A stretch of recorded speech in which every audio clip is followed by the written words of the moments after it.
أعوذ بالله من الشيطان الرجيم. بسم الله الرحمن الرحيم.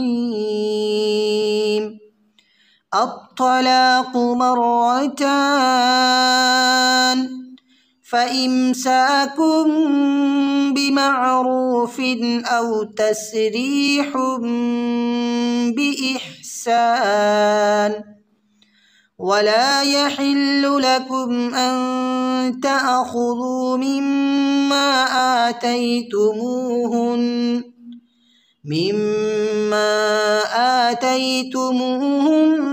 شيئا إلا أن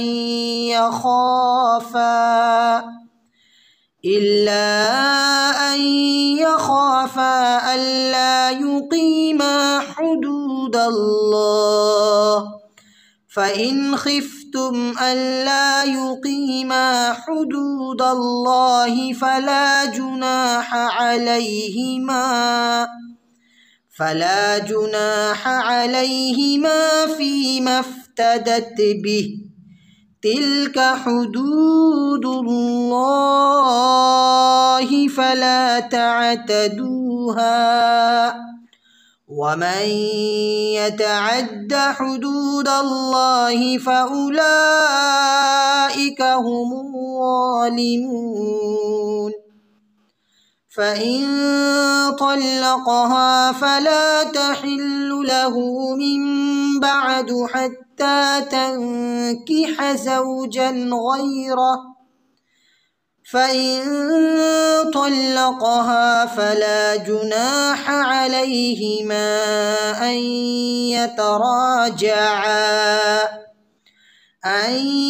يتراجعا إن ظنا أن يقيما حدود الله. وتلك حدود الله يبينها لقوم يعلمون.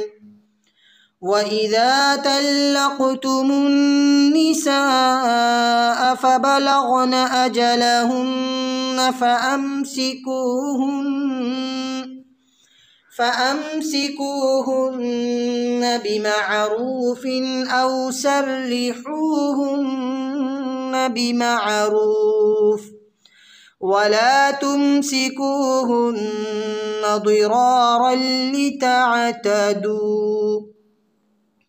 ومن يفعل ذلك فقد ظلم نفسه.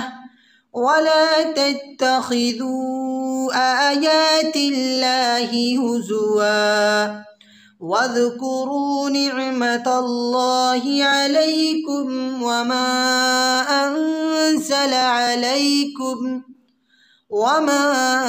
أنزل عليكم من الكتاب والحكمة يعظكم به. واتقوا الله واعلموا أن الله بكل شيء عليم. صدق الله العظيم.